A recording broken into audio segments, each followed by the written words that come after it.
Ngayong araw na 'to, ako ay maglalakad sa snow. So actually, it's -28 right now.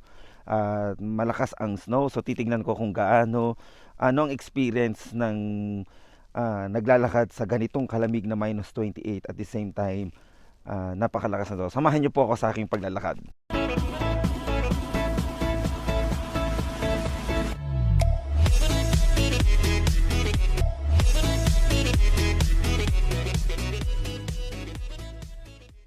Hello everyone. So ngayon po ay naglalakad ako sa aming neighborhood lang.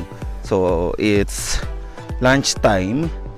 -28 ang weather ngayon at medyo malamig, kaya kung makita ninyo yung aking damit, winter coat ko ngayon, kailangan makapal yan. Tapos medyo makapal ang snow, kaya makita nyo sa background, ayan ang kapal ng ang kapal ng snow.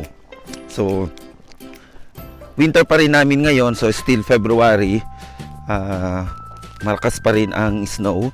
So ngayon ang ginagawa namin pagka ganitong malakas ang snow, normally nasa bahay ka lang. Ayun, ang maganda naman dito kasi lahat ng bahay dito ay may may heater, kasi hindi po pwedeng walang heater. Tsaka kung lalabas ka, make sure na yung suot mo kumpleto, yung gear, makapal yung winter jacket mo. Tapos ayan na meron akong gloves na nasuot-suot ngayon. Yan, so itatry ko lang mag-ikot ng isang round doon sa isang block sa village namin. Kung kaya kong maglakad ng isang ikot na ganito yung weather namin na -28.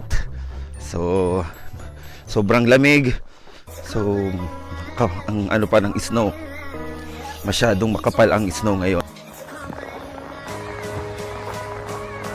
Siguro maganda lang naman dito ngayon, ma-enjoy mo yung snow. Ayan. Yung lamig naman kasi siguro sa mga first timers dito sa Canada, lalo yung mga newcomers, you find it hard at first. Siyempre yung body temperature nyo nag-a-adjust pa. Pagkatapos sanay tayo sa Pilipinas na mainit, tapos pagdating mo dito napakalamig. So okay, nag-a-adjust pa yan. Pero pagka naman nagtagal ka na dito, na yan, mag-a-adjust na yung katawan mo. Kaya lang ang mahirap nga lang, once na adjusted na yung katawan mo sa weather, pag umuwi ka na ng Philippines, maninibago ka na. Kaya kung minsan yung mga friends natin, di ba? Pag yung mga galing Canada, or if you came from a cold country, pag umuwi ka ng Pilipinas, sabihin nila, ano ba yan, ang arte-arte mo naman. Kala nila nag-iinarte ka, pero ang totoo niyan, nahirapan talaga yung katawan mo kasi sanay ka na sa lamig. So pag nasanay na yung katawan mo sa lamig, tapos pupunta ka sa mainit, it's really a big adjustment. Kaya ngayon ini-enjoy lang namin yung snow. Pero normally kasi dito sa Alberta, mahaba talaga ang winter. So ang winter namin actually nag-i-start ng October hanggang March. Minsan nag-extend pa hanggang April. Yan, depende sa weather. Kaya kung mapapansin niyo sa aking background, puting-puti. Ayan. Yung aking mukha namumula na sa lamig. So as of this time, pa lang ako naglalakad, 4 minutes pa lang. So 4 minutes pa lang ako naglalakad. Pero ang pakiramdam ko ngayon sa tuhod ko, medyo naninigas na siya. Tapos buti na lang naka-gloves ako. Tsaka yung gloves ko ay made from balat ng hayop. Medyo malamig pa. Sobrang lamig. So keep on walking lang. Para the same time exercise na rin kasi kailangan namin dito sa Canada ng exercise dahil hindi kami pinagpapawisan. Siguro ang isang nakaka-challenge dito sa Canada, di ka pagpapawisan kahit anong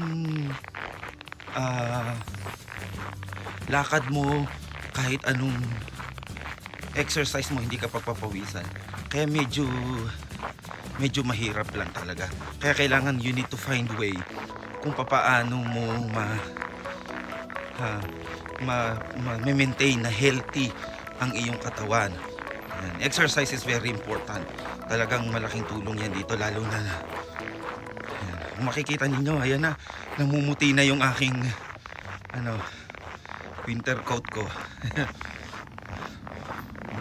Namumuti na. Tapos sa background ko, wala kayong masyadong makikitang naglalakad, walang masyadong tao. So titingin muna tayo kung may sasakyan. So kung wala, ayan kasi nyo, ayan, keep on walking lang. So 6 minutes na akong naglalakad ngayon. Kaya pa naman, konti pa lang yung nalalakad ko, pero naramdaman mo na talaga yung lamig sa katawan. Ayan. Kaya pa naman, medyo nasa nangangalahati pa lang ako sa aking paglalakad, pero first time ko pa lang ito nagawa. For 10 years na narito na kami sa Canada, first time ko pa lang nagawang maglakad ng ganito kahaba during winter time. Para lang maipakita ko sa inyong mga subscribers ko kung anong buhay namin dito sa Canada. Ayan. Kaya nga ang isang bagay na ma-appreciate mo dyan, kailangan talaga mayroon kang sasakyan dito. Kasi pag wala kang sasakyan dito, naku po, paano mo lalakarin yung ganito kakapal ng snow, ganito kakalamig? Mahirapan ka talagang magbiyahe, especially if you are yung work mo malayo sa bahay mo. Lahat pa naman dito masyadong malalayo lahat talaga ng mga lugar. So kailangan talaga yung meron kang sasakyan, kasi pag wala kang sasakyan dito sa Canada, hirap na hirap ka. Unang-una yung aming public transportation dito, once every hour lang. So kung once every hour lang ka ang public transportation, paano ka ngayon makaka-travel?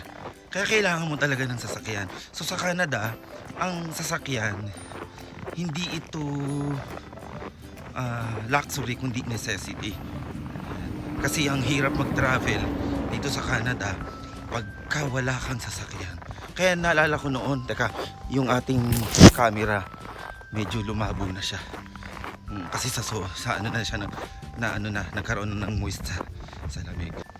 Naalala ko nung bagong dating kami dito, hirap na hirap kaming mag-travel. Kasi yung bus nga once every hour lang. Pagkatapos pag na-late ka pa, 1 oras yung aantayin mo. So it's a big challenge talaga. Kaya naalala ko yung mga foreign worker noon, nung bago kami dito, na naglalakad lang sila or nagbabahas during winter time. It's really a big sacrifice for them. Kaya kayong kung may mga family members kayo dito sa Canada na foreign workers sila, hindi nyo lang alam kung gaanong hirap or sacrifice yung ginagawa nila para lang makasurvive dito sa napakalamig na country. Yan. So kung makita niyo yung aking coat, punong-puno na ng snow. Yung aking mukha ay pulang-pula na. Yan. So tingnan natin kung makasurvive ako pabalik ng bahay sa ganitong napakalamig na weather namin. So grabe, punong-puno na ako ng snow. Yan. Pero ang sarap maglakad pala sa snow. So ngayon na ako 9 minutes na akong naglalakad. So kung yung aking mga hita pa, na yan, manhid na sa lamig. Oo. Pero yung katawan ko hindi pa masyado kasi ano naman yan makapal yung aking winter coat. Talagang built-in ito sa minus 30 kasi nga ang weather namin as of this day is minus 28. So minus 28 ang weather namin, napakalamig siya. So talagang, pero ang sarap maglakad. Masarap pala maglakad sa snow. Wow, ang ganda. Ang ganda talaga dito. So naka 10 minutes na akong naglalakad ngayon. Talagang napakaganda. Gusto kong ipakita sa inyo kung ano ang itsura ng aking pinaglalakaran ngayon. So kung anong itsura ng Grand Prairie kapag heavy ang snow katulad na ganito. Yan. So, yan yung kapal ng snow ngayon. So, yan yung snow ngayon. Habang ako'y naglalakad, sobrang kapal. Kaya kailangan talaga, hindi po pwede ang ano dyan ang sneakers or sandals. Talagang lalamigin ka, kailangan winter boots talaga. So, yan ang itsura ng aking nilalakaran ngayon. Ayan, malapit na ako sa bahay.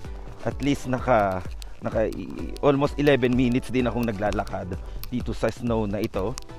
Talagang ang lamig sobra. So matigas na yung muscles ko sa paa. Tapos nanginginig na yung aking kamay sa sobrang lamig. So at least I made it na experience ko na kung gaano kalamig maglakad sa snow ngayon.